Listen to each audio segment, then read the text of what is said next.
Alright guys, Fuller coming to you with another video. I hope y'all are doing well. Um, just gonna cut straight to the chase, more Canelo basically. And I wish I was making these things up about him, but I really can't make them up because these are coming out of his mouth. But I'm just gonna break down a couple of things that he said, and you know, it just goes to show you his patterns and stuff like that. And most of the time I think it's really all cap with him, because he says things before a fight, and it's normal for a fighter to do that. Before a fight, they hype themselves up. They say like, yeah, after this fight I'll fight such and such. Yeah, after this fight I'm gonna do this. Yeah, after this fight my plan is to do this, and then they never do it. That's a normal ordinary like occurrence in boxing. I mean, I'm not surprised because people do that a lot. But the thing is, I noticed this pattern with Canelo more than others. So I'm gonna get to the first point.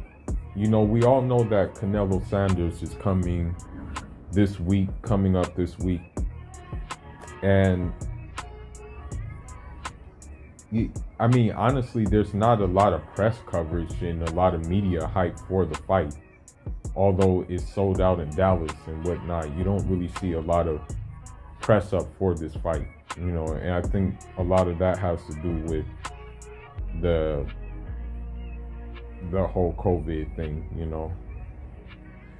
But anyhow, one of the first things he said, which, I thought was bogus, and I really wish that he would just get over the fact that he was simply outclassed and that there's levels to boxing. Especially when you are a boxer, when you are a pure boxer. He said, in my prime, I would knock out Floyd Mayweather.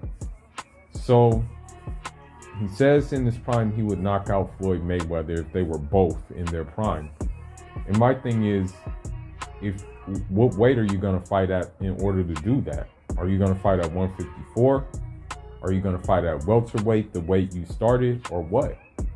Because, if you're talking about welterweight, you're still talking about a prick like a Floyd Mayweather who was transitioning to Money Mayweather, but still had glimpses of Pretty Boy Floyd in him. So you're definitely not going to be able to knock him out.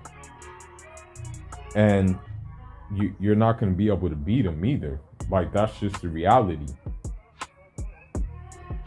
Floyd Mayweather is a mixture of skills and athleticism.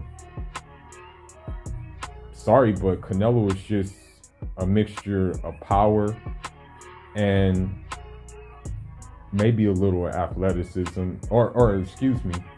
and skills. But Floyd Mayweather, he had the speed, the athleticism, and skills. So no. Okay, and what makes you think that you weren't in your prime when you fought him the first time? Floyd was 36 years old. You were, I think, in your 20s, and you were like 40 fights in. So you mean to tell me being pro at 15 didn't prepare you to fight Floyd Mayweather? Because I'm pretty sure you saw styles that were similar to Floyd Mayweather, and that you fought boxers that were similar to Floyd Mayweather in moving and things of that sort. So again, he's bitter because the thing is that it seems like most of the time when he has a fight, he mentions Floyd Mayweather, and the thing about it is there's really no need for a rematch because the first one was so one-sided. It was a one-sided fight. I mean, maybe he won one round in the fight. I am kind of hard pressed to give him 2 rounds in that fight. It just is what it is. better man won. The more skillful man won. And that's just the bottom line. So he just needs to stop it with, I would have knocked Floyd Mayweather out. Nah, you wouldn't have knocked Floyd Mayweather out. Because you couldn't knock out Daniel Jacobs. You couldn't knock out Callum Smith. You couldn't knock out Triple G. And those styles are custom for you to knock out. Except for maybe Daniel Jacobs. But the other two are custom for you to knock out, because all they did was just come forward and stalk you, and that's what you like the most. Yeah, you knocked out James Kirkland, but we know what scenario was going on in his personal life that really kind of kept him from being at the prime for his boxing. Yeah, you knocked out Amir Khan, but he was coming up in weight. Sure, I'll give you that. Respect to you for doing it. But again, it's cap. Now, Eddie Reynoso has said that, they will be very, very serious in fighting Beterbiev. But, I believe that's cap again for this fight. Because if you were serious about fighting Beterbiev, why get a belt at 175 and then drop that belt at 175 instead of unify that belt at 175 when you could have fought either Beterbiev or you could have fought Bivol, who shares the zone with you? Okay? And I think Beterbiev, he's on Top Rank. But the zone and Top Rank have, in fact, I kind of consider them sister companies, because ESPN and Top Rank have the Zone and ESPN have done cross promotions many times. It's like they like to work together. It's, again, sister companies. So please, give me a break. So, another article came out. I think it was on Boxing Scene. And I must say, more cap again. I would say that out of all the opponents he named, the Caleb Plant fight is probably the most likely to happen. But he named Caleb Plant. He's like, Caleb Plant, yeah, I would like that as an opponent. He named Jamal Charlo. He's like, yeah, that would be an exciting fight for the fans. He named David Benavidez. He's like, yeah, that would be a good fight. And I believe those three he named. Now, this is on the Last Stand podcast, I believe, with that Brian Custer guy. I believe that's where the excerpts of the interview came from. So he names those guys. He names Jamal Charlo. He names, Caleb Plant, and he also names, I believe, who else was it that he named? Oh, David Benavidez. Yeah, I don't know if he included another Triple G fight in the names. But again, he deflects Demetrius Boo Boo Andrade. His thing is, Dimitri, and this is from the excerpt of the interview. This is coming from the interview in quotations. He hasn't fought anybody. I have other plans. And again, we have to go back to the opponents that he names. Caleb Plant's fight that, quote unquote, he fought someone was Uzcategui. And honestly, in that fight, Uzcategui got dropped, but they were flash knockdowns. And also later on in the fight, you can tell that, Uzcategui was gaining steam. I mean, just look at Caleb Plant's face after the fight, and look at Uzcategui's face after the fight. And that tells the story in itself. Okay, you give him respect for fighting Uzcategui, but who else has Caleb Plant really fought? Ask yourself that. Who has been calling him out to fight too? Okay, you ask yourself about Jamal Charlo. Jamal Charlo's most impressive wins have been against J-Rock and Sergey Derevyanchenko, respectfully. So, I mean, I don't think those guys were champions, though, at the time of fighting. And one of the guys just came off of back-to-back losses in very difficult fights, too.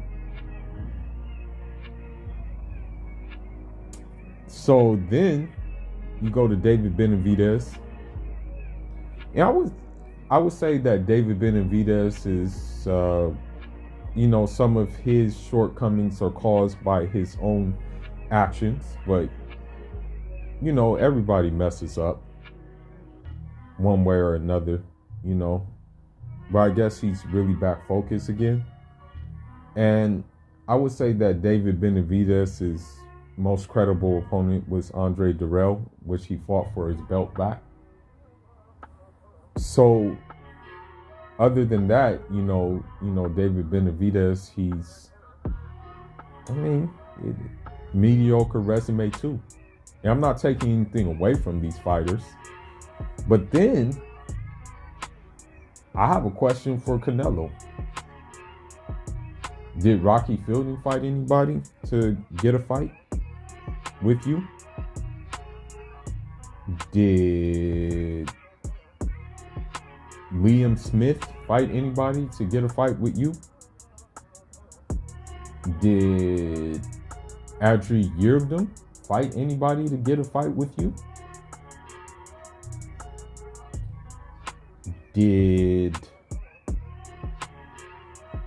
Trying to think of another opponent that got a fight with Canelo, but really didn't fight anybody.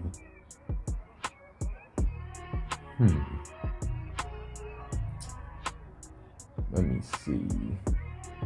Who else got a fight with Canelo? Didn't really deserve a fight with Canelo.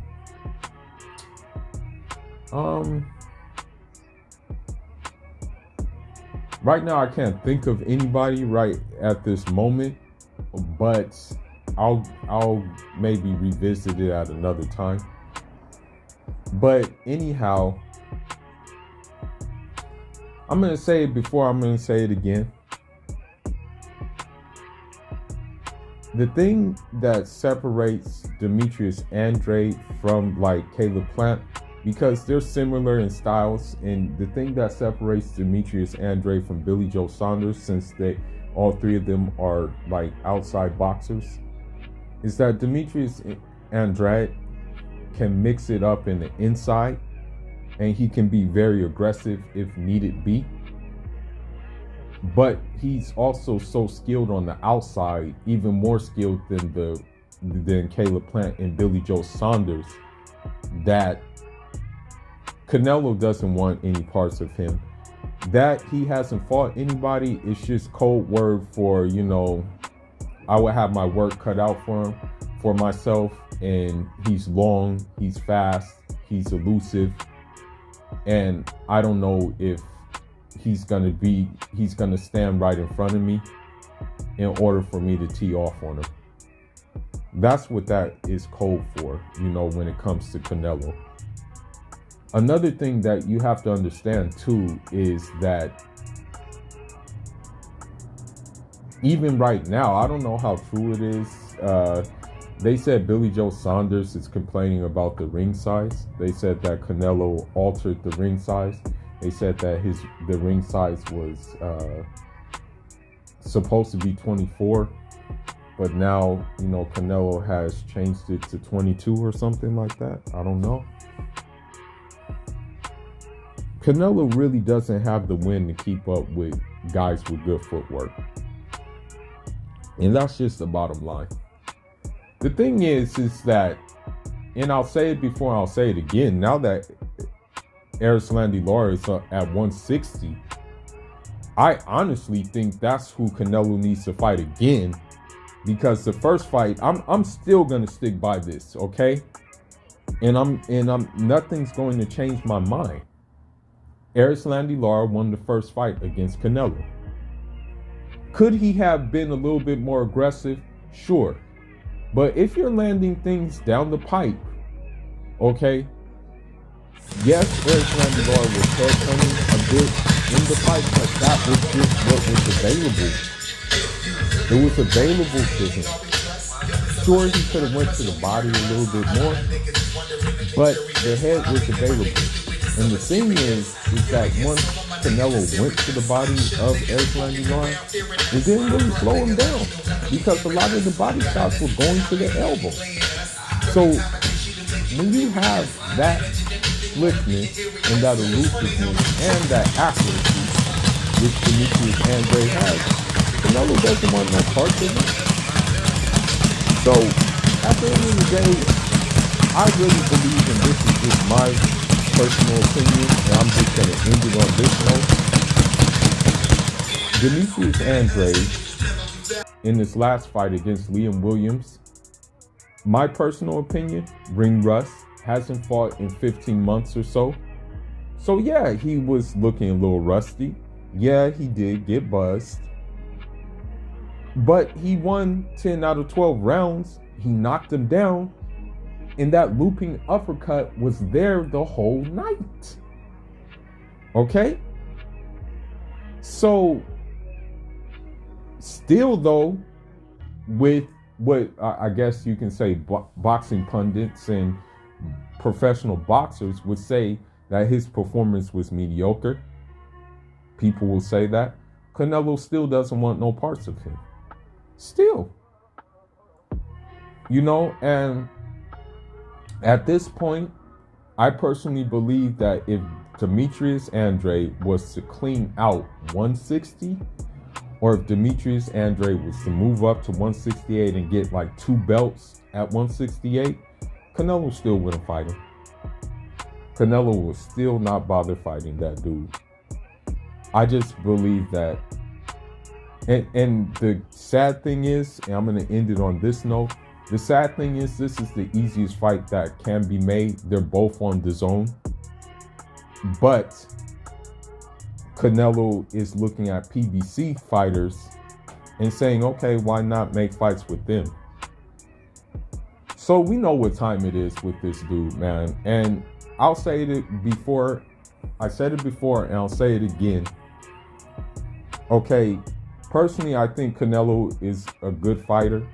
I think he does some good things, but he's not one of my favorite fighters. And the reason being is, number one, he got caught cheating.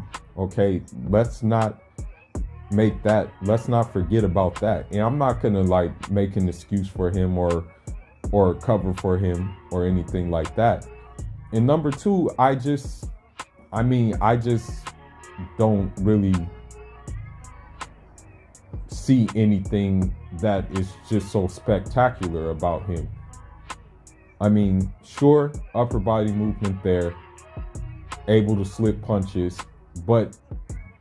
and throw like combinations in bunches, but that's just about it. I've never seen him fight on the back foot. I've never seen him really use angles like that. And again, flat-footed. Sorry, but it's just like fighters, for example, like Bivol can come forward and fight on his front foot, but he also has angles and he also can fight going backwards, and he also has a subtle defense that may not be flashy, but it gets the job done. So with that being said, Canelo capping once again, normal. And, you know, good luck to him fighting Billy Joe Saunders. May the best man win. I personally don't care who wins that fight, honestly, because both of them got caught cheating. So it's like, I really don't care. But anyhow, man, leave your thoughts and leave your comments about these new things that he said. Fuller signing out. Njaa Rama.